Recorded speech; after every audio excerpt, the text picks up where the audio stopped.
Hello, everyone, and welcome back to the Nightly Narrations. And we just finished The Greatest Salesman in the World, so we're going to move on to The Richest Man in Babylon.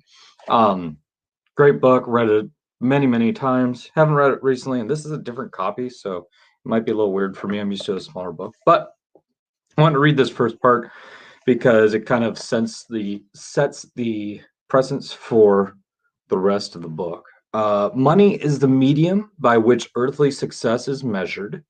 Money makes possible the enjoyment of the best the earth affords. Money is plentiful for those who understand the simple laws which govern its acquisition. Money is governed today by the same laws which controlled it when prosperous men thronged the streets of Babylon 6,000 years ago. So, with that being said, a lot of people say, I don't need money, don't need that. You know, you don't need money to be happy, but it sure makes it a lot easier.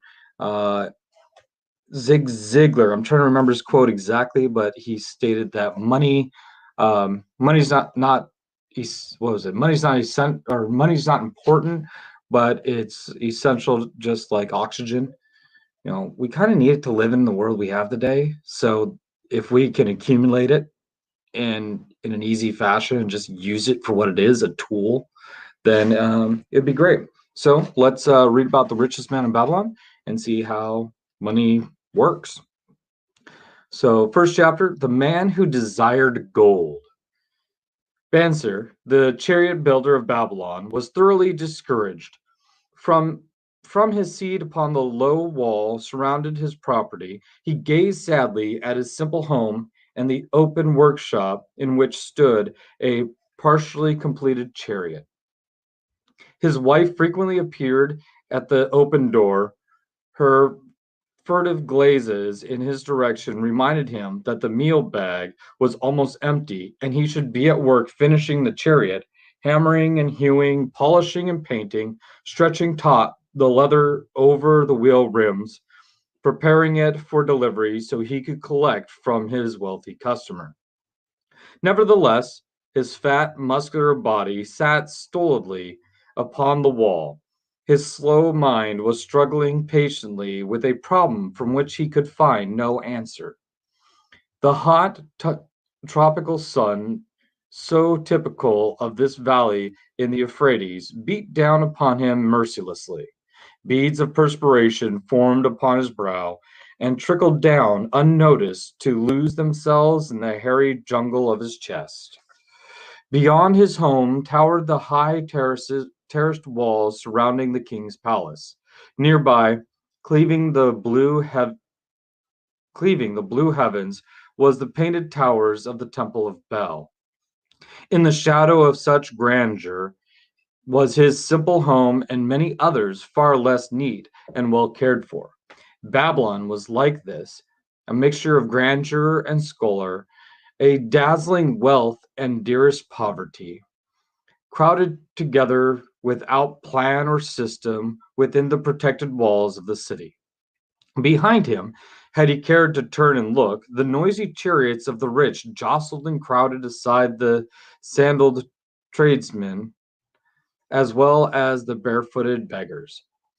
Even the rich were forced to turn into the gutters to clear the way for the long lines of slave water carriers on the king's business, which each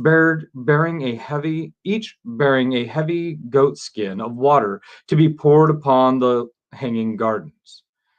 Banshur was too engrossed in his own problem to hear or heed the confused hubbub of the busy city. In the unexpected twanging of the strings from the familiar lyre that aroused him from his reverie. He turned and looked into the sensitive, smiling face of his best friend, Kabi, the musician. Many the gods bless thee with great liberty, my good friend, began Kabi as an elaborate statue or with an elaborate salute. Yet it does appear they have already been so generous thou needest not to labor. I rejoice with thee in thy good fortune. More, I would even share in it with thee. Pray must be bulging, else thou wilt be busy on yon shop. Extract but 2 humble shekels, and lend them to me until after the nobleman's feast this night. Thou wilt not miss them ere they are returned. If I did have 2 shekels, Bashir responded gloomily, to no one could I lend them, not even to you, my best of friends, for they would be my fortune, my entire fortune. No one lends his entire fortune, not even to his best friend. What? Exclaimed Kabi with genuine surprise. Thou hast not 1 shekel in thy purse, yet sit like a statue upon a wall? Why not complete that chariot? How else canst thou provide for thy noble appetite? This not 'Tis not like thee, my friend. Where is thy endless energy? Doth something distress thee? Have the gods brought to thee troubles? A torment from the gods it must be, Banshur agreed. It began with a dream, a senseless dream, in which I thought I was a man of means. From my belt hung a handsome purse, heavy with coins. There were shekels which I cast with careless freedom to the beggars. There were pieces of silver with which I did buy finery for my wife and whatever I did desire for myself. There were pieces of gold which made me feel assured of the future and unafraid to spend the silver. A glorious feeling of contentment was within me. You would not have known me for thy hard-working friend, nor wouldst have known my wife. So free from wrinkles was her face, and shining with happiness. She was again the smiling maiden of our early married days. A pleasant dream indeed, commented Kabi. But why should such pleasant feelings as it aroused turn thee into a gloom statue upon the wall? Why indeed? Because when I awoke and remembered how empty was my purse, a feeling of rebellion swept over me. Let us talk it over together, for, as the sailors do say, we ride in the same boat, we two. As youngsters, we went together to the priest to learn wisdom. As young men, we shared each other's pleasures. As grown men, we have always been close friends. We have been contented subjects of our kind. We have been satisfied to work long hours and spend our evenings freely. We have earned such coin in the years that have passed. Yet to know the joys that come from wealth, we must dream about them. Ah, we are we more than dumb sheep? We live in the richest city in all the world. The travelers do say none equals in its wealth. But about us is much display of wealth, but of it we ourselves have not. After half a lifetime of hard labor, though, my best of friends hast an empty purse and sayest to me, may I borrow such a trifle as 2 shekels until after the nobleman's feast this night? Then what did I reply? Do I say, here is my purse. Its contents will I gladly share. No, I admit that my purse is as empty as thine. What is the matter? Why can't we acquire silver and gold more than enough for food and robes? Consider also our sons, Benshire continued. Are they not following in our footsteps as their fathers? Need they and their families and their sons' families live all their lives in the midst of such treasures of gold, and yet, like us, be content to banquet upon goat's milk and porridge? Never in all the years of our friendship didst thou talk like this before, Banshire. Kabi was puzzled. Never in all these years did I think like this before. From early dawn until darkness stopped me, I have labored to build the finest chariots any man could make, soft heartedly hoping some day the gods would recognize my worthy deeds and bestow upon me great prosperity. This they have never done. At last, I realize this they will never do. Therefore, my heart is sad. I wish to be a man of means. I wish to own lands and cattle, to have fine roads and coins to my purse. I am willing to work for these things which all the strength with all the strength in my back, with all the skills in my hands, with all the cunning in my mind, but I wish my labors to be fairly rewarded. What is the matter with us? Again, I ask you, why cannot we have our just share of the good things so plentiful for those who have the gold with which to buy them? Would I would I know the answer? Kabir replied, no better than thou am I satisfied. My earnings from my lyre are quickly gone. Often must I plan and scheme with my family to be not hungry. Also, within my breast is a deep longing for a lyre large enough that I may truly sing the strains of music that do surge through my mind. With such an instrument could I make music finer than even the king has heard before. Such a lyre shouldst have. No man in all Babylon could make it sing more sweetly. Could make it sing. It repeats the sentence. Hold on. Let me reread that. No man in all Babylon could make it sing more sweetly. Could make it sing so sweetly. Not only the king, but the gods themselves would be delightful. But now mayst thou secure it, while we both of us are as poor as the king's slaves. Listen to the bell. Here they come. He pointed to a long column of half naked, sweating water bearers plodding laboriously up the narrow street from the river. 5 abreast they marched, each bent under the heavy goatskin of water.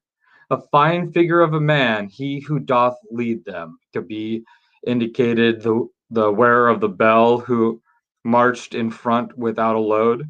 A prominent man of his own country. 'Tis easy to see. There are many good figures in the line, Bashir agreed. As good men as we. Tall, blond men from the north, laughing black men from the south, little brown men from the nearer countries, all marching together from the river to the gardens, back and forth, day after day, year after year. Not of happiness to look forward to, beds of straw upon which to sleep, hard, hard grain porridge to eat. Pity the poor brutes, Kabi. Pity them I do. Yet thou dost make me see how little better off we are, free men though we call ourselves. That is truth, Kabi. Unpleasant thought though it be. We do not wish to go on year after year living slavish lives, working, working, working, getting nowhere. That is true, could be. Oh, sorry. Might we not find out how others acquire gold and do as they do? Could be inquired. Perhaps there is some secret we might learn if we but sought from those who knew, replied Bashir thoughtfully. This very day, suggests Kabi, I did pass our old friend Arcade, riding in his golden chariot. This I will say, I did not look over my humble head. He did not look over my humble head as many in his stature might consider his right.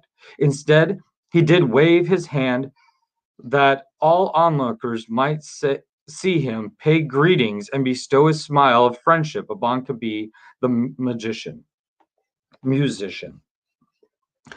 He is claimed to be the richest man in all Babylon, Bashir mused.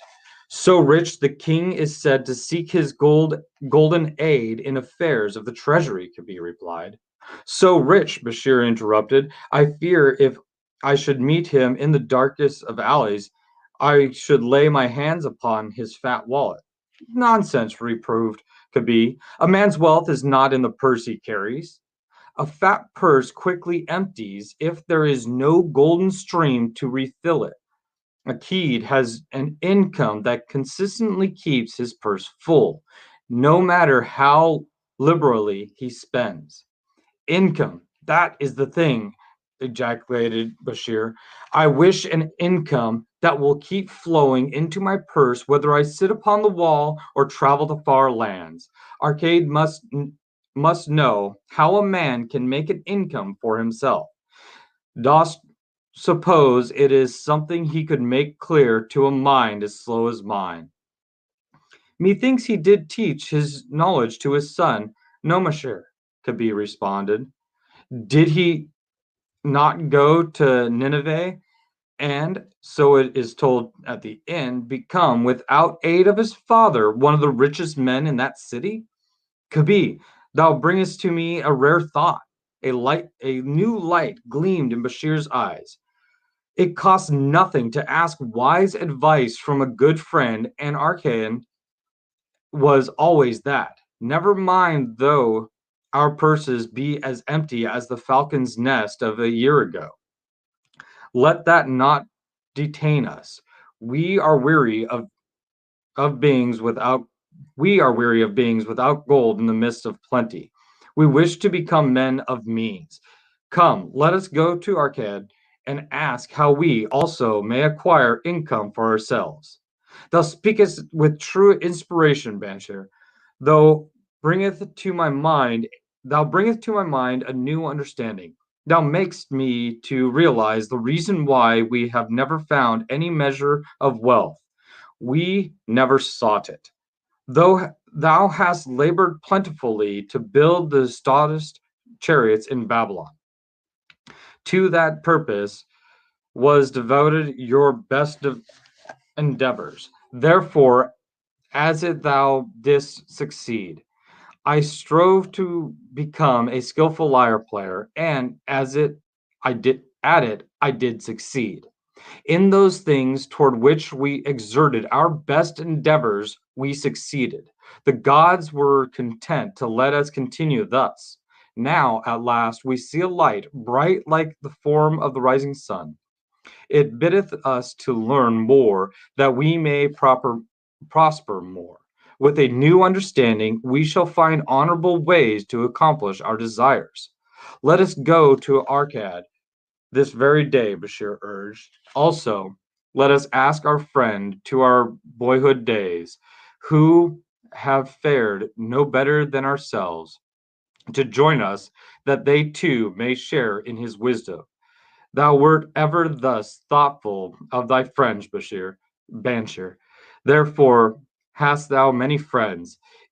It shall be as thou sayest. We go this day and take them with us. So that is the first part of it. It's Old English, a little hard to read sometimes and hard to comprehend, but the basics is that even though we labor day in and day out, both Banshir and the other gentleman, sorry, reading his name, I would remember it, but um, both of them labored, and as they put their energy towards a specific task, they became very successful at doing that task. Their good friend Arcad, which we're going to hear about a little bit later in here, known as the richest man in Babylon, he put his thought towards earning and accumulating wealth. And now they have the mindset that, hey, let's go ask advice from our good friend. It is free to ask advice. Go forth, talk to people that you know that are ahead of you in the journey. If they're so far ahead that it feels unattainable, then that's kind of difficult. But at the same time, you can find somebody along their journey that's a little further ahead than where you are. It's free to ask advice, talk to them, bend their ear if you can. And you too can get the advice and gain certain skills in the knowledge of money. And hopefully, we'll continue to learn exactly what that means from the richest man in Babylon. Until tomorrow night, take care and good night.